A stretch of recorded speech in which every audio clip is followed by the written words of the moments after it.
Hello everyone, welcome to my channel. आज के video में हम फाइनेंशियल प्लानिंग को डिटेल में डिस्कस करने की कोशिश करेंगे। देखिए, छोटी मोटी फाइनेंशियल प्लानिंग तो हम सब अपनी लाइफ में करते हैं, लेकिन एक वेल प्लान फाइनेंशियल प्लानिंग अभी इंडिया में इतनी फेमस नहीं है।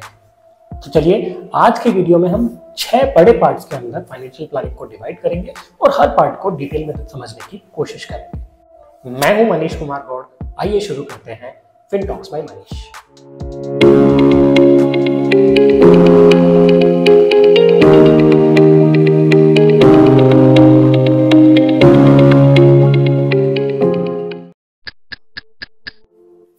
इंश्योरेंस प्लानिंग फाइनेंशियल प्लानिंग का सबसे इंपॉर्टेंट और पहला कदम है इंश्योरेंस प्लानिंग। देखिए दोस्तों, एक परिवार कभी भी फाइनेंशियल हार्डशिप में या गरीबी की तरफ तब जाता है जब उसके किसी मेन अर्निंग मेंबर की डेथ हो जाती है या परिवार में किसी एक मेंबर को एक भीषण बीमारी हो जाती है।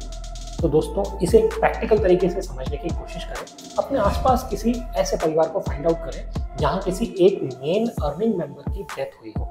उसे देखने से ही आपको पता चल जाएगा या उनसे बात करके आपको पता चलेगा कि उन्होंने कैसी फाइनेंशियल हार्डशिप का सामना उस मेंबर के जाने के बाद किया है या किसी बीमारी की वजह से उन्होंने कैसी फाइनेंशियल हार्डशिप को फेस किया है। दोस्तों, डेथ और बीमारी दोनों ऐसी सिचुएशंस हैं जिसे हम और हमारा परिवार डिस्कस नहीं करना चाहते हैं, लेकिन ये दोनों चीजें ऐसी हैं जो आपके परिवार को ऐसी फाइनेंशियल हार्डशिप में डाल सकती हैं जिसे आप वाकई में फेस नहीं करना चाहेंगे।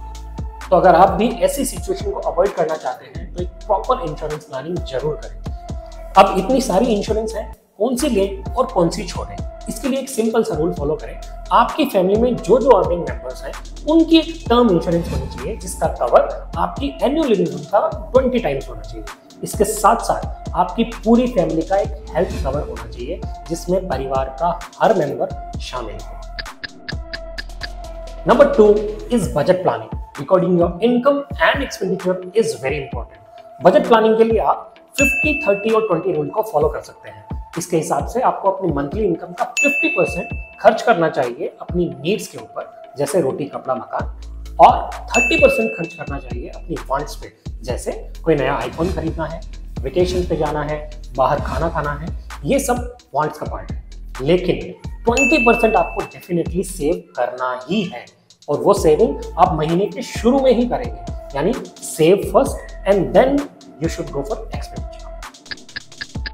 Number 3 is investment planning. दोस्तों, अभी अभी बजट प्लानिंग में हमने देखा कि हमें अपने सेविंग का मिनिमम 20% सेव करना चाहिए। उस सेविंग को इन्फ्लेशन से बचाने के लिए हमें एक ऐसी इन्वेस्टमेंट प्लानिंग करनी पड़ेगी जहां हमारे रिटर्न इन्फ्लेशन को एक अच्छे मार्जिन से बीट कर सके। हम सब ये जानते हैं कि इन्वेस्टमेंट के अंदर ये कहा जाता है कि जहां रिस्क ज्यादा है वहां रिटर्न भी ज्यादा है, और जहां रिस्क कम है वहां रिटर्न भी कम है। तो अकॉर्डिंगली आप अपने रिस्क एपेटाइट को डिसाइड करें और फिर इन्वेस्ट करें।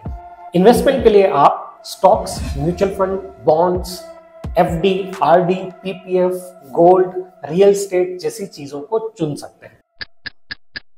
Number 4 is emergency planning. दोस्तों, इमरजेंसी कभी भी बताकर नहीं आती है। ऐसा हमने कोविड-19 लॉकडाउन के टाइम पे देखा है। हमारी इनकम तो रुक गई थी, लेकिन एक्सपेंडिचर वैसे के वैसे थे। या फिर ऐसी सिचुएशन आ सकती है जहां आपका सडनली जॉब चला जाए। ऐसी सिचुएशन से डील करने के लिए हमारे पास एक सॉलिड इमरजेंसी प्लानिंग होनी जरूरी है। इसके लिए आप अपने मंथली एक्सपेंडिचर का मिनिमम 6 टाइम और मैक्सिमम 12 टाइम ऐसे किसी लिक्विड असेट में रखें जो आप कभी भी निकाल कर यूज कर सकते हो। इसके लिए आप एक सेविंग अकाउंट या फिर ऐसा सेविंग अकाउंट जिसके अंदर ऑटो स्वीप फैसिलिटी अवेलेबल हो, वो यूज कर सकते हैं। Number 5 is tax planning. दोस्तों, हम में से मैक्सिमम लोग अपनी टैक्स प्लानिंग शुरू करते हैं मार्च के महीने में, जब फाइनेंशियल ईयर खत्म होने वाला होता है, जबकि एक एफिशिएंट टैक्स प्लानिंग शुरू होती है अप्रैल के महीने में, जब फाइनेंशियल ईयर शुरू होता है। एक अच्छी टैक्स प्लानिंग करके आप एक अच्छी सेविंग कर सकते हो। जी हाँ, मैंने सही कहा। क्यों? क्योंकि अच्छा टैक्स रिफंड अगर आएगा, उस पूरे के पूरे अमाउंट को आप अच्छे तरीके से सेव कर सकते हो। टैक्स रिफंड से याद आया, आपको बहुत सारे लोग ऐसे मिल जाएंगे जो आपको ऐसा झांसा देंगे कि हम आपका टैक्स रिफंड करवा देंगे, और वो करवा भी देते हैं, कुछ इधर उधर का जुगाड़ लगा के या कुछ गलत रिटर्न फाइल करके। लेकिन आप इन शॉर्ट टर्म गेन्स के चक्करों में ना पड़े और एक प्रॉपर टैक्स प्लानिंग करें किसी सीए या प्रोफेशनल टैक्स प्लानर के साथ। वो आपको शॉर्ट टर्म के लिए महंगा लग सकता है, लेकिन लॉन्ग टर्म में वो आपके लिए बेनिफिशियल ही रहेगा। तो दोस्तों, गलत रिटर्न फाइल करके टैक्स इवेजन करने से अच्छा है एक प्रॉपर टैक्स प्लानिंग करी जाए, जिससे हम अच्छे और लीगल तरीके से अपने टैक्स को और अपने पैसे को सेव कर सकें। Number 6 is retirement planning. दोस्तों, हम में से मैक्सिमम लोग अपनी लाइफ असल में इतना बिजी हो जाते हैं कि लगभग 35 या 40 की उम्र आने के बाद ही हम अपने रिटायरमेंट के बारे में सोचना शुरू करते हैं, जबकि हमें सोचना शुरू करना चाहिए जब हमारी पहली सैलरी आती है या जब हमारी पहली इनकम आती है। अगर हम ऐसा करेंगे तो एक अच्छे रिटायरमेंट के लिए प्लान कर पाएंगे। रिटायरमेंट प्लानिंग के लिए आप एनपीएस यानी नेशनल पेंशन स्कीम या फिर एलआईसी के एन्युटी प्लान्स या पीपीएफ में निवेश कर सकते हैं। इन 6 स्टेप्स को फॉलो करके आप एक बेहतरीन फाइनेंशियल प्लानिंग कर सकते हैं। इससे आपको एक सॉलिड फाइनेंशियल फाउंडेशन मिलेगा और आपका फाइनेंशियल फ्यूचर सिक्योर होगा। आगे आने वाले वीडियोस के अंदर हम इन 6 पार्ट्स को डिटेल में डिस्कस करेंगे। अगर आपको इस वीडियो का कंटेंट पसंद आया हो तो please like, share and subscribe और कमेंट में मुझे आप उन टॉपिक्स को लिखें जिन पे आप फाइनेंशियल वीडियोस देखना चाहते हो। तब तक के लिए बाय बाय, टेक केयर।